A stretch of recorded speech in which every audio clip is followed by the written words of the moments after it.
Welcome to the Why Does My Partner podcast. I'm Jules. I'm Vicky. And I'm Rebecca. We're your hosts. We're also couples therapists and messy humans bumbling through our own relationships every day. We met at a training, and our secret sauce is that we and our partners became fast friends. Between us, we have more than 40 years of experience holding hard relational questions with our clients. We're going to bring those questions here, and together, we're going to take a stab at answering those questions. This podcast is not a substitute for couples therapy. If something you hear in this podcast stirs something deep within you about your relationship, reach out to a couples therapist in your area. We'd also love to hear your questions, so don't forget to go over to whydoesmypartner.com to leave a question of your own. Here's today's question.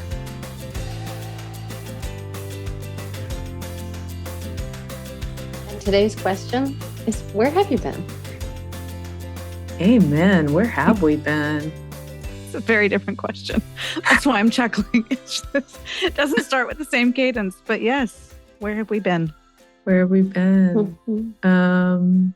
I have been building things.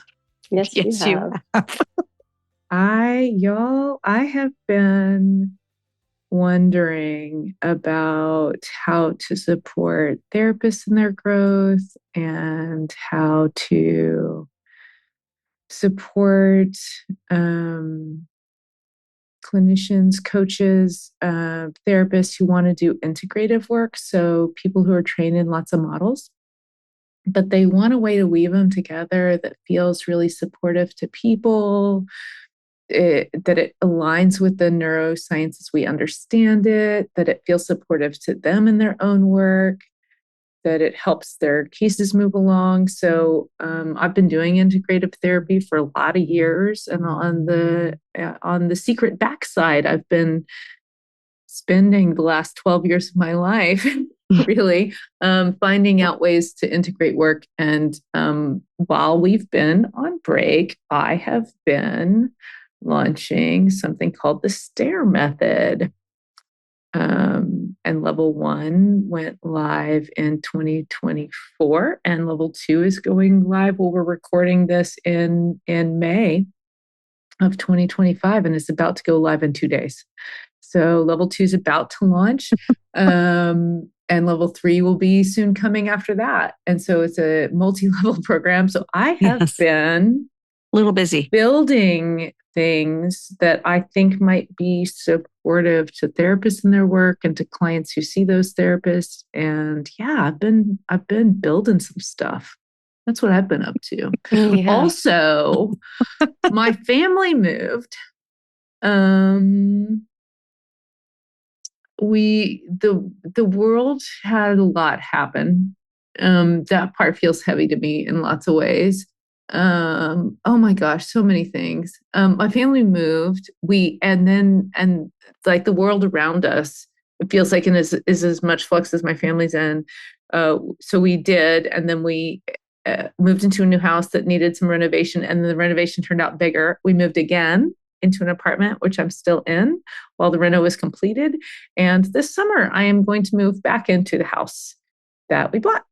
So that's a lot. And my kid moved schools. Yeah, that's 3 and moves. That's hard. Yeah, totally. Oh, and I moved my office because I'm on the other side of town now.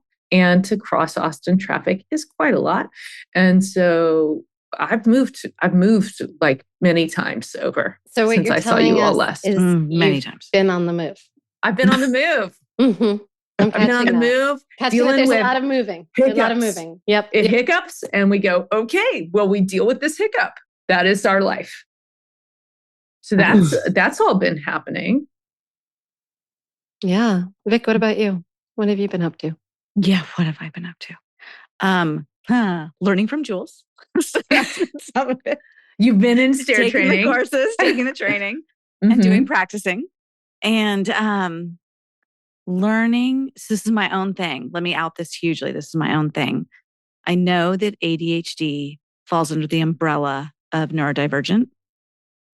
And that just, they seem a little separate to me. Like it feels to me, ADHD doesn't feel as big as neurodivergent. So that's something in my own system. I know that. and my son has ADHD. So part of what I've been doing is learning how to deal with my son's unique brain, with all the glory that brings to him, with the strengths and the weaknesses of it.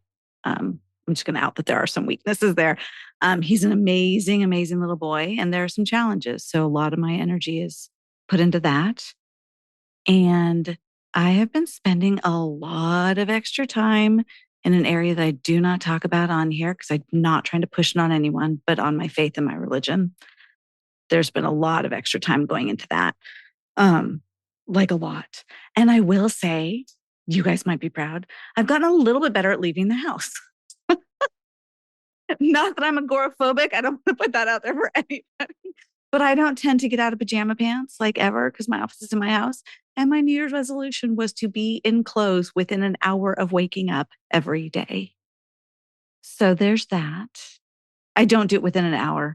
And my kids were pointing that out, that I had failed. I think like the third week of January is known as like quit day or fail day or something. So the whole family was pointing it out. And I said, you know what? Just because I'm not doing it every day doesn't mean I'm going to stop doing it. So I'm not out of pajamas within an hour of waking up every day, but I have gotten a lot better. Can I celebrate something?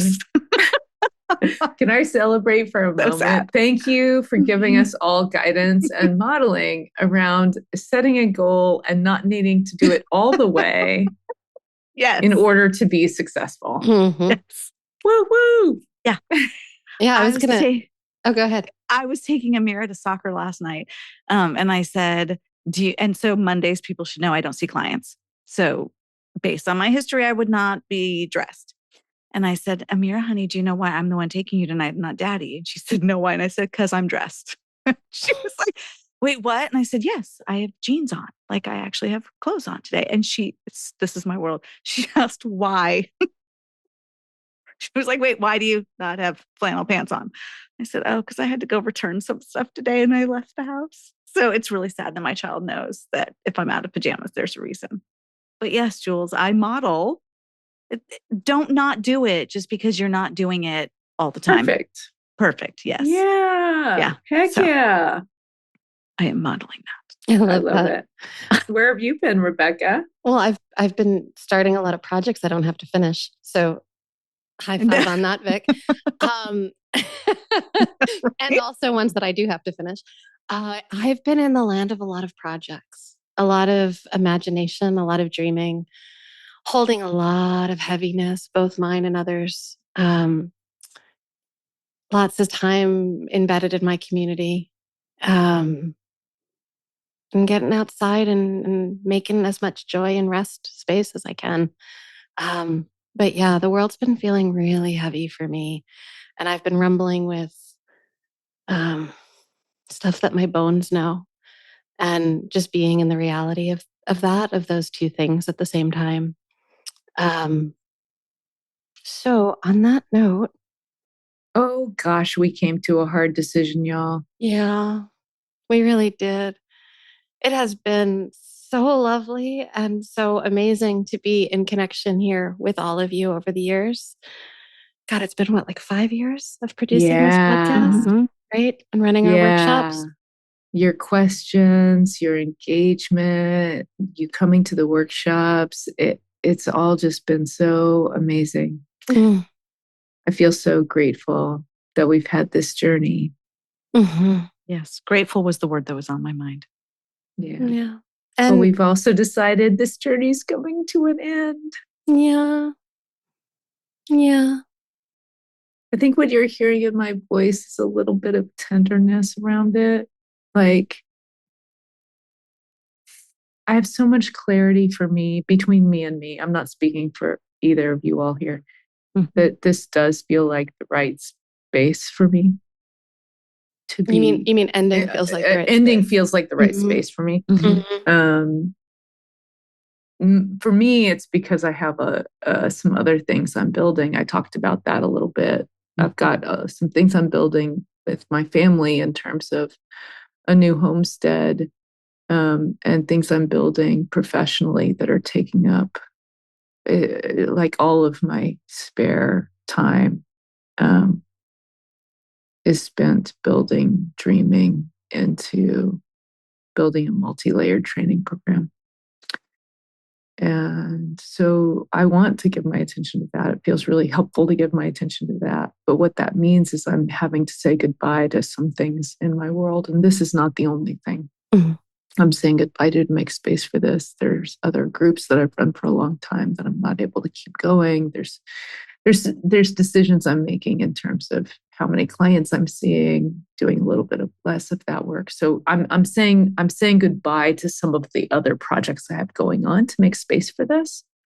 But I think the sound in my voice was the not the mix of whether or not it's right for me, but the mix of the feelings that come with the news that it's right for me, mm-hmm. which is, grief around it. And yeah.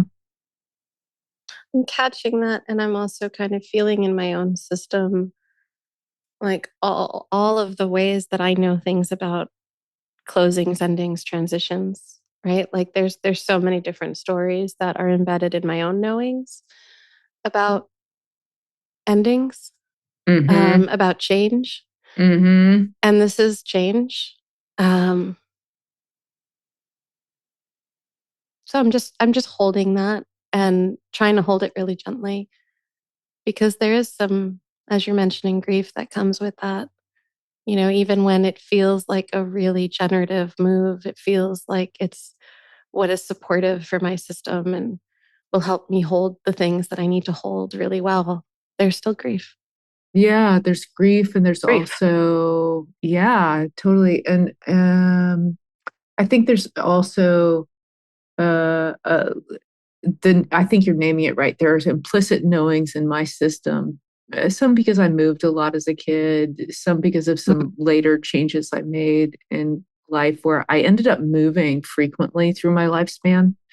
And I think a lot of those came with a lot of caretaking of people's feelings, which is not something I actually want to do. I want whoever's here, you two, Al, our amazing sound guy. We love you. Mm-hmm. Thank you so much for all your effort. You are awesome. And anyone who's listening, all of our listeners, I want you to have the feelings that you're having. I don't actually want to caretake them, but I also notice this edge of impulse to do it. Mm-hmm. Oh, okay. So I think that's just part of the implicit memory that lives in my system of like, it'll be okay. Don't feel bad. No, it's okay. Like, feel bad if you feel bad. Like, it's actually okay. I'm going to really work not to follow that implicit history. Yeah. I think it's really important to notice where things feel. I'm intentionally not adding another word to that, like where things feel. It tells us so much about ourselves and about what we've been through and what we've survived. Like, I don't want to feel less. That's not something I want to do right now. Right? The world feels really heavy for me, but my feeling it and my engaging with it and my witnessing it feels like living. It feels like I'm doing the work of being human. Mm-hmm. Yeah. This podcast worked because it was the three of us. And if all three of us can't do it together anymore, then we're not going to do it together anymore. Oh, that part feels true and hard. Mm-hmm.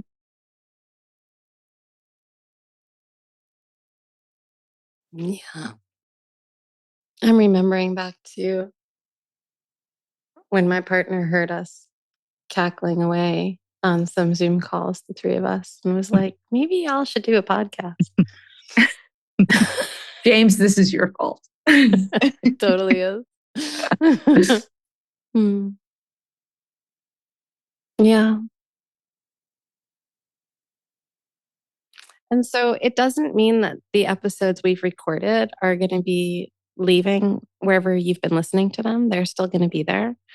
And you can, of course, continue to recommend Why Does My Partner episodes to anyone in your life where So glad to have made the show and are proud of all the work that has gone into Yes. it. We're going to do everything we can to continue to make sure that these episodes stay available.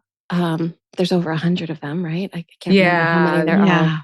There are over 100. I think even maybe over 120. And we've talked behind the scenes about what we need to do between the three of us to make sure these stay accessible. That was part of our hope in making the show at all, was to make some of this information more easily accessible to people, small bite-sized chunks where you can get it without needing to pay for it. How can we share it and make it talking points amongst friends and family and with our partners? So it feels important to all of us to make sure that accessibility is still here. Mm-hmm. And along those thoughts, we also want to share a little bit more relational tips with you today. So that's a long intro to say this is our last episode, and we want to share maybe like one little story, one little bit of advice from each of us on how to maintain healthy relationships and keep growing. Yeah. Parting invitations, parting wisdom, parting hopes for you. So here's mine. This is Jules. If things are feeling hard, if you're having trouble listening, if you're acting in ways that are not in your integrity, if you want to stop yourself, but you can't stop yourself even when you're trying really hard, then chances are good your subcortical brain has already guessed that you are in some sort of threat, some sort of stress. And as far as that subcortical brain has guessed, it's not something that's okay. It's not something you can handle, right? And so it's going to help you out by moving into fast mode. So when this happens, your physiology, your brain is actually incapable of supporting connection and bonding. So when this happens, you can always pause. You can slow down and ask yourself, what is hurting or scaring me right now? And then you can listen. And it's okay to wait and let an answer emerge. And it may come in the form of a picture or a feeling or a thought. Just make yourself open to, oh, what's hurting or scaring me right now? And you wait and let that answer emerge. And once you discover more about whatever the issue is, you can do a few things. It's up to you to decide if the time is right to reconnect. And if you do, you could vulnerably share whatever you discovered with your partner. If, on the other hand, you don't feel ready to share whatever you're discovering, that's okay too. You can greet whatever's emerging. You can discover more about it. You can ask more questions. You can discover how much coherence and compassion and curiosity these energies in you really deserve already. And you can intertwine vulnerability and protection in this way, where there are sometimes you might keep things between you and you for a while, and there's sometimes you might reach out with a vulnerable share or hope for support from your partner. I think that vulnerability and protecting yourself intertwine in order to deepen and grow your relationships.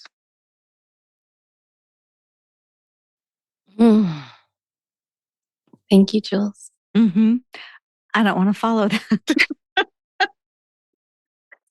My vocal tone isn't even as pleasant as Jules' is. So if you haven't been listening long enough to know, this is Vicky.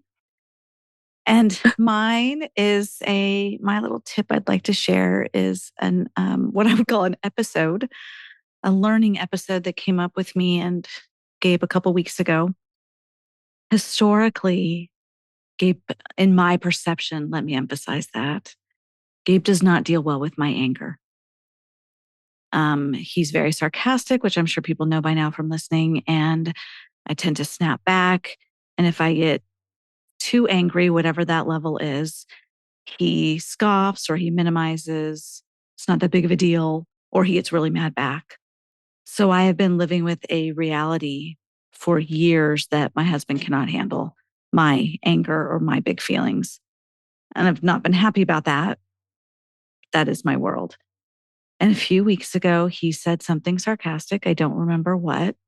And I kind of like somehow balanced it out differently and let out less of my anger. I did tell him I didn't like it, but I let out less.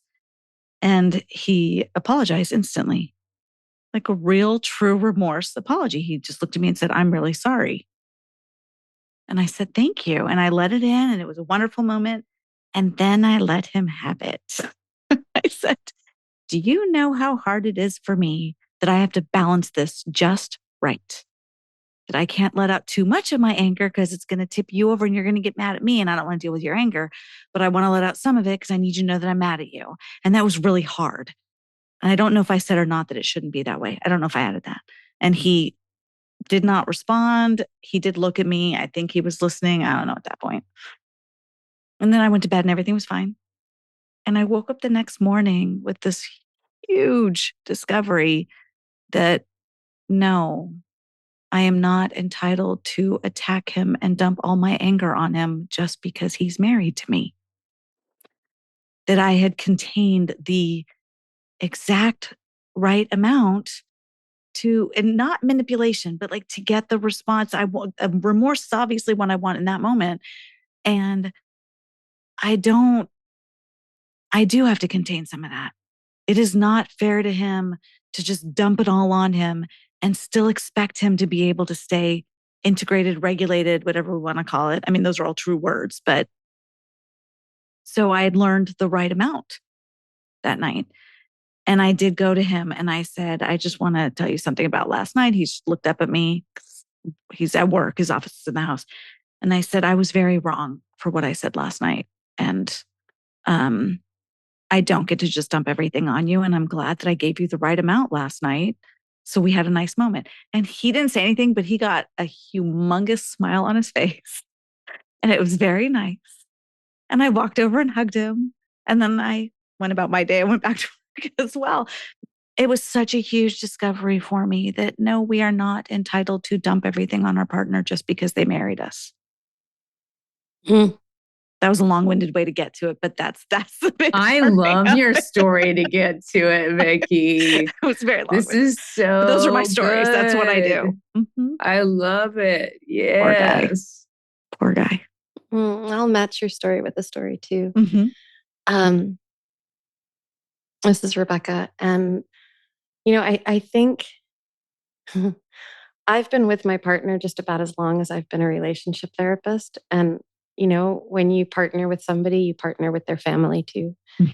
And so my mother-in-law and I have been through some rumbles together. And I'm really understanding and learning how important rumbles are for relationships. It's like those are the space inside where we get to know what we know about ourselves, know what we know about each other, kind of test the edges of those boundaries in a way that we can come back and go, "Oh yeah, I trust me, I trust us."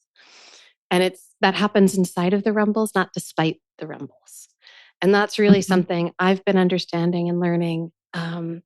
And my mother-in-law and I have been talking about it a lot. And she's been sharing with me what she's learned inside of our relationship that has also been, she's taking it with her as skills that have affected all of the relationships she touches. And so not long ago, I sat down with her and I said, "Mom, help me, like, describe to me how you would put those learnings, like help me understand them." So I took some notes while she was describing this to me because it just felt so like that. That's the thing. And that's what I want to share with you is the way that she would describe this. And she says that when you're in a moment with somebody and you kind of feel something, you feel something that makes you kind of step back and you go, oh, that didn't feel so okay. Something about that felt hard. And when that happens, you do something and you just kind of, she says, you pause and you take a step back. And you rethink inside of that step back so that you can go in with a different attitude and wonder about how you might do something differently. And she says, sometimes it's like something that happened, it could have been a while ago, it could have been like just a few moments ago, but when it just kind of doesn't feel right, it feels maybe the way she would describe it is like the other person had something going on. Those are the moments where she pauses and reminds herself, and this is part of the big part. She reminds herself that she doesn't want to lose these people that she loves. And so she wonders, what do I have to do for that not to happen again? And she says that when she goes back in, when she takes that step back into relationship, that she wants her work between her and her, between within herself, is very subtle work. She wants to be mature. She wants to not find fault. She wants um, and it's this tough edge because she says in order to do that, she has to take responsibility for herself. And that taking responsibility is perhaps the hardest part. And that if she doesn't take that responsibility, it's never going to end. Mm. And so there it is, right? It's that like part that we have the response ability, the ability to respond to the stuff that feels hard. We have the responsibility to pause and to wonder about how we show up next. And my mother-in-law pondered with me a little longer and she said, perhaps this is why there's no peace in the world, because nobody wants to take responsibility. And I'm just like really holding that and really just being with how important this ability to respond is inside of all of our relationships, between ourselves, between ourselves and the people we choose to be closest to, between ourselves and our communities and the greater world and all of it. Like this feels really important. So she claims that she learned this inside of relationship with me. However she learned it, I'm really happy that I have her permission to share it with y'all right now because it feels so rich and juicy. And yeah, I think this is hard work, right? It's not for the faint of heart, and yet it's, I think, something that it would be amazing if we could all do more of. So, yeah.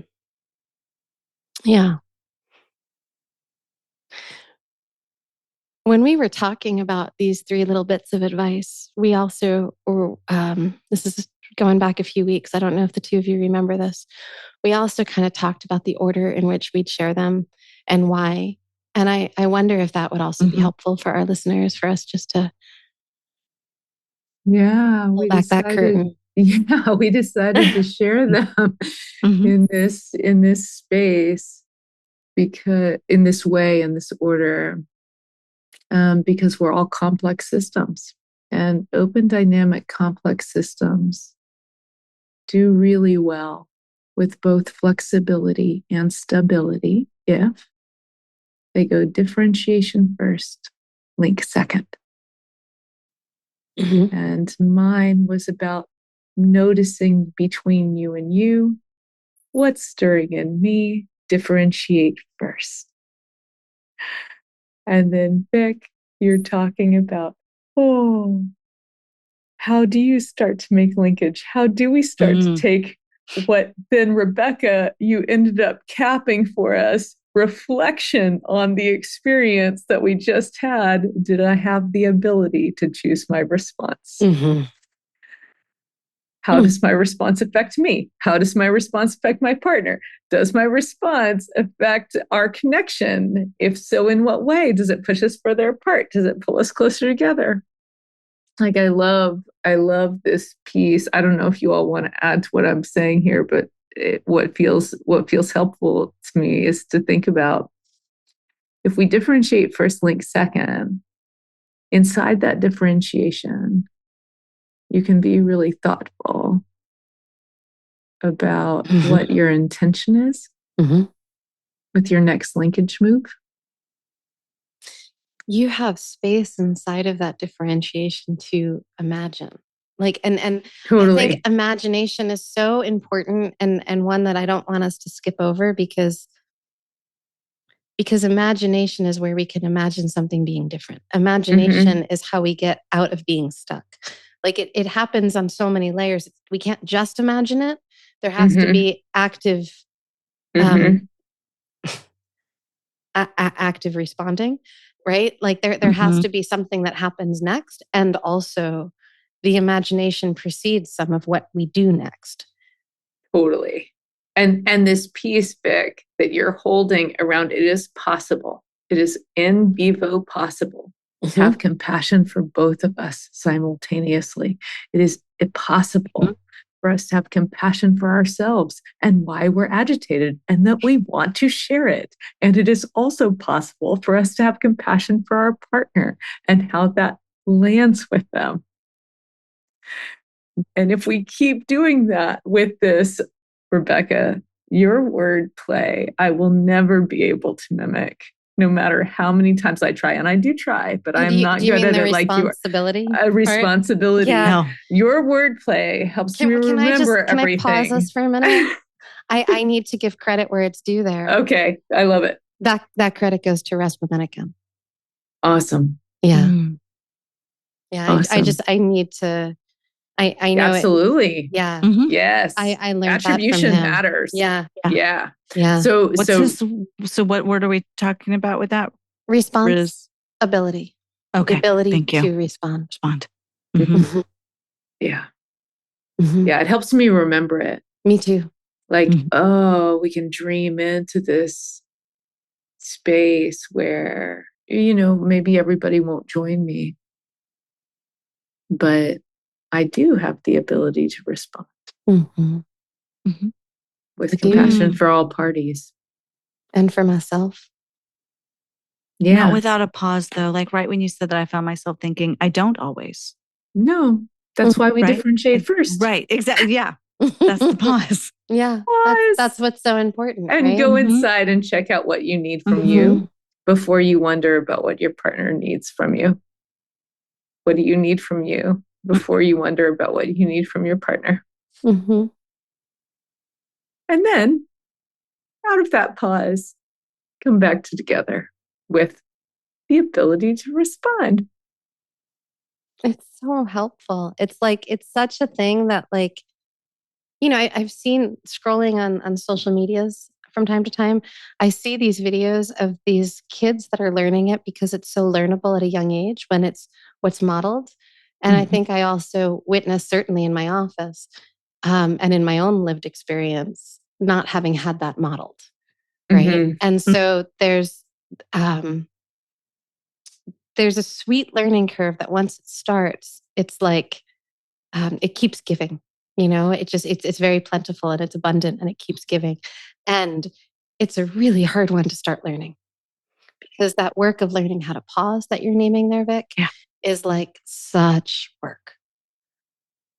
Right? It doesn't even inside the pause is not easy. No, it's not. And can I name something that sometimes the place that we learn the pause is not even in the moment. Like it could be like, oh, last week that thing happened and I really wish that I could have met it differently.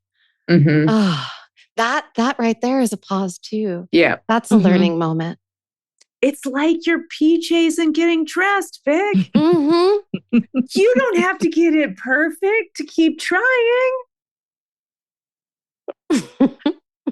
That'd be bad, because if I had to get it perfect, I would never try to get dressed again. Oh my God. I blew it for 2025. Maybe I'll try again in 2026. Maybe I'll try to pause again next year. No, you can keep practicing your pause now.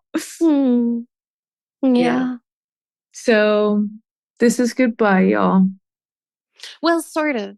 It's goodbye, but it's also, we're going to be existing in other spaces. And it's goodbye in this space. Yeah. And so in our show notes and in our newsletter that will go out alongside this podcast, there will be links to all 3 of our newsletters. And if you want to stay connected with us, that is probably the best way to do it. Thank you all. Yeah. Thanks so much for listening. Thank you all. Thanks to Rebecca, you being you and doing all that you do made this possible. Really. Rebecca does a lot behind the scenes that people don't know. Yeah. Well, I carry that with Al. So Al, Yes. I want to thank Al Hoberman too, because I was going to say not even a lot behind the scenes, all behind the scenes. Let me all behind the scenes. Rebecca and Al are carrying us. Mm-hmm. So thank you, and thank you, Vicki, for bringing your wisdom and your joy and your laughter to this work. Thanks for inviting me to be part of it. Jules, thank you for bringing your love and your heart and your mentorship and your wisdom and bringing us all along on the ride as you've been. I know I can speak for myself, probably for Vic too, but bringing us along on the ride as you develop STAIR. And I know learning your method, the STAIR method, has been really transformational for me personally and for, I believe, most of the people that I see too. So y'all, if you're looking for someone good to work with, I highly recommend going over to Jules's website and looking up a STAIR method trained therapist, because there's more and more of them out there now. And it's some really good stuff. Final shout out to James. This was his idea. Totally. Thanks, James. Thank you, James. Thanks to all of our families. Thanks to all of our families. Because we recorded this at night. And we're away from our families while we recorded this podcast. And so thank you to all of our families for your support. And especially thank you to all of you who have listened for all these years of producing this. And who've shared the podcast and supported the podcast and asked questions. I'm sorry if we didn't get to your questions. Thank you so much for sending them in. And y'all take good care. Love each other best you can, y'all. Bye-bye.